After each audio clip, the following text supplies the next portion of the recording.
చూస్తూనే ఉన్నాం ప్రతి ఒక్కరి కళ కలెక్టర్ కావాలని, ఇంకా ఐపీఎస్ కావాలని, ఇంజనీర్ కావాలని. కానీ వాటికి ఎంత కష్టపడతాం అనేది ఒక ఇంపార్టెంట్.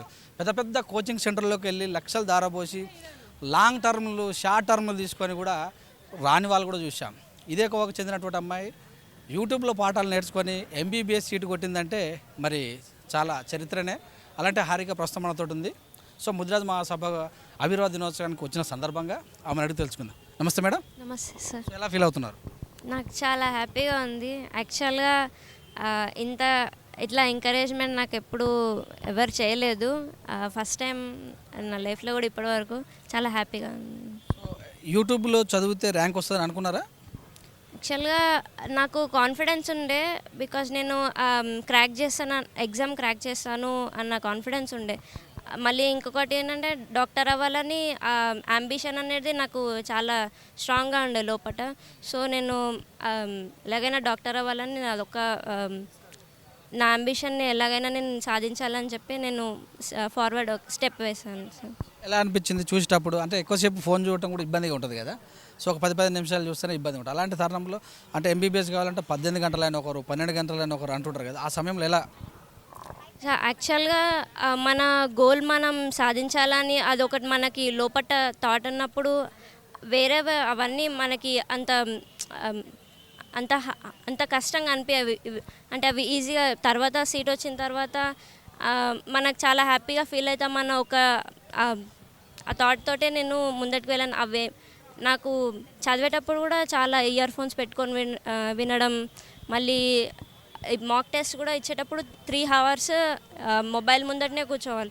సో అట్లాంటి టైంలో కూడా ఐస్ నుంచి డ్రాప్స్ అట్లా రావడము చాలా ఇబ్బంది అయింది. బట్ నేను అవి అంత కేర్ చేయలేదు. సో నేను ఎలాగైనా సీట్ వస్తే నేను ఇంకా అప్పుడు ఇవేమీ నాకు గుర్తుండే, నేను చాలా హ్యాపీగా ఉంటాను అని చెప్పి నేను అనుకొని. మీరు అదే ర్యాంక్ అనుకున్నారా, అంతకంటే తక్కువ అనుకున్నారా? యాక్చువల్గా నేను ఏం హైగానే పెట్టుకున్నాను, బట్ అంత పెట్టుకున్నా నేను రీచ్ అవుతాను, ఇక్కడ దాకా రీచ్ అయ్యాను. ఎన్ని రోజులు ప్రిపరేషన్ అయ్యారు? యాక్చువల్గా ఇది నాది నా ఇంటర్మీడియట్ 2020లో అయిపోయింది. సో నేను ఫస్ట్ టైం అప్పుడు 2020లో ఎగ్జామ్ రాశాను, బట్ నాకు అంత గుడ్ స్కోర్ రాలేదు. యాక్చువల్గా నా ఏం గవర్నమెంట్ కాలేజ్లోనే సీట్ తెచ్చుకోవాలని, సో అంత గవర్నమెంట్ కాలేజ్లో వచ్చే అంత గుడ్ స్కోర్ రాలేదు. సో నేను డ్రాప్ తీసుకుందామని అప్పుడు ఫిక్స్ అయ్యాను. ఇంట్లో కూడా నాకు ఎవరు సపోర్ట్ చేయలేరు ఫస్ట్. యాక్చువల్గా వద్దని అన్నారు, బికాజ్ కోచింగ్కి వెళ్తున్నారు, వాళ్ళకే వస్తుందో రాదో కన్ఫర్మ్ లేదు. సో నువ్వు ఇంట్లో ఉండి ఎలా ప్రిపేర్ అవుతావు, వద్దు అని అన్నారు. బట్ నేను ట్రై చేస్తే వస్తుందన్న నమ్మకం నాకు ఉండే. అట్లా నేను చదువుకుంటూ కూర్చున్నాను. ఫస్ట్ ఓన్లీ టెక్స్ట్ బుక్స్ అవి చదవడం వల్ల ప్రిపేర్ అయ్యాను. సో నెక్స్ట్ 2021లో కూడా నేను అపియర్ అయ్యాను ఎగ్జామ్కి సెకండ్ టైం. అందులో కూడా మార్క్స్ ఇంప్రూవ్ అయ్యాయి. కానీ మళ్ళీ సేమ్ గవర్నమెంట్ కాలేజ్లో సీట్ వచ్చే అంత మార్క్స్ కాదు. సో నేను మళ్ళీ డ్రాప్ తీసుకొని ప్రిపేర్ అవుదాం అనుకున్నా. అప్పుడు మా ఇంట్లో వాళ్ళు సపోర్ట్ చేశారు, ఎందుకంటే మార్క్స్ కూడా చాలా ఎక్కువ ఇంక్రీజ్ అయ్యాయి. వాళ్ళు చూసి అదే చాలా అంటే వాళ్ళకు కూడా షాకింగ్ అనిపించింది. ఇన్ని మార్క్స్ ఇంప్రూవ్ అయ్యాయి, ఇంకో ఛాన్స్ ఇస్తే ఎట్లయినా తెచ్చుకుంటుందని చెప్పేసి మమ్మీ ఇంకా అన్నయ్య సపోర్ట్ చేశారు.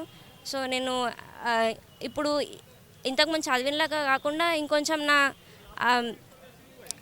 ఆ వేని కొంచెం ఇంప్రూవ్ చేసుకొని ఇంకొక వేరే వేలో వెళ్తే ర్యాంక్ వస్తుంది అని నాకు అంటే ఐడియా అట్లా వచ్చింది. సో అప్పుడే ఇంకొంచెం ప్రిపరేషన్ అనేది ఇంకొంచెం స్ట్రాంగ్గా చేసుకోవాలని ఫిక్స్ అయ్యాను. దానికి ఇప్పుడు నా దగ్గర మొబైల్ కూడా లేకుండే. సో నేను మమ్మీకి అడిగాను, నేను ఇలా వీడియోస్ ఇవి ఉన్నాయి, నేను చూసి సో నేను కాన్సెప్ట్స్ కూడా క్లియర్ చేసుకొని నేను ఇంకా మార్క్స్ కూడా ఎక్కువ స్కోర్ చేయొచ్చు అని అంటే, మమ్మీ కూడా తెలిసిన అన్నయ్య వాళ్ళని అడిగి ఓల్డ్ మొబైలే తీసుకొచ్చి ఇస్తే నేను అది కూడా ఎగ్జామ్కి 6 months బిఫోరే తీసుకొచ్చి ఇచ్చారు.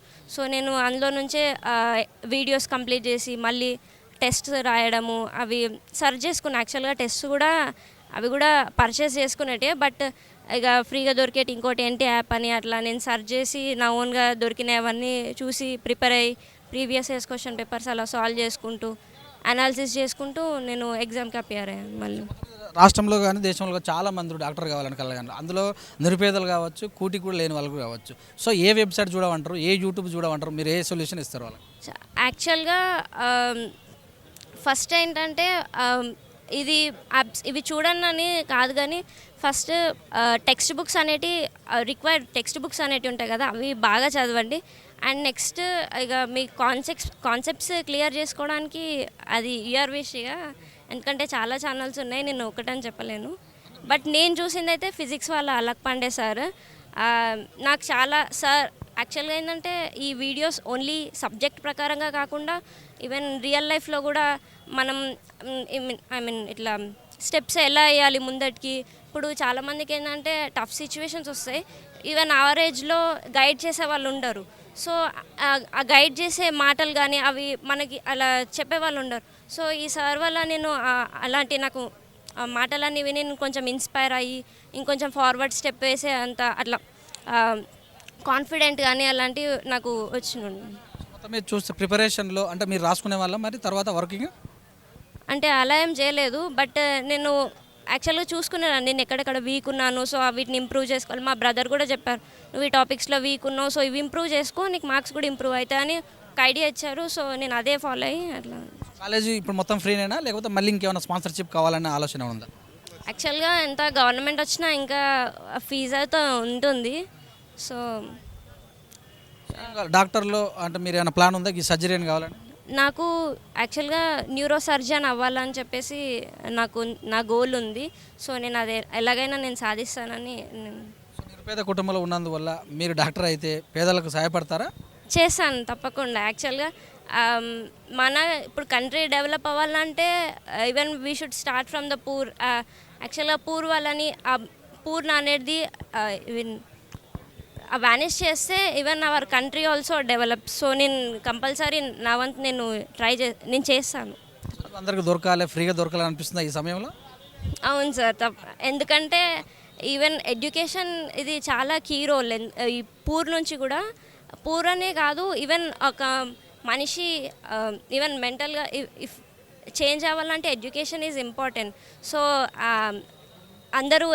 అందరికీ ఎడ్యుకేషన్ వస్తే even our India will also development. Goal ఇదేనా? గోల్ ఇదేనా? ఇంకా ఉంది, బట్ ఈవెన్ ఇంకా తర్వాత ఫ్యూచర్లో ఇంకా కొంచెం చెప్పు. యాక్చువల్గా ఫాదర్ అయితే నేను 2009లో చిన్న ఉన్నప్పుడే చనిపోయారు.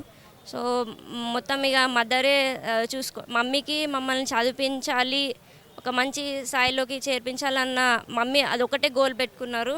అండ్ చాలా ఫస్ట్ పూలు అల్లడము, తర్వాత గుళ్ళల్లో వర్క్ చేయడము, మళ్ళీ హాస్టల్లో కుక్ లెక్క చాలా కష్టపడ్డారు. ఈవెన్ తను మార్నింగ్ 2-3 గుళ్ళో వర్క్ చేసేటప్పుడు కూడా ఈవెన్ కొన్ని ఉత్సవాల్లో ఉంటాయి కదా, మార్నింగే 2-3కి లేచి వెళ్ళేవారు.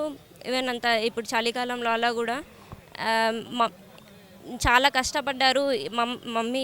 మమ్మల్ని ఇక్కడికి తీసుకురావడానికి నేను తన డాటర్గా పుట్టినందుకు నేను చాలా గర్వంగా ఫీల్ అవుతున్నాను.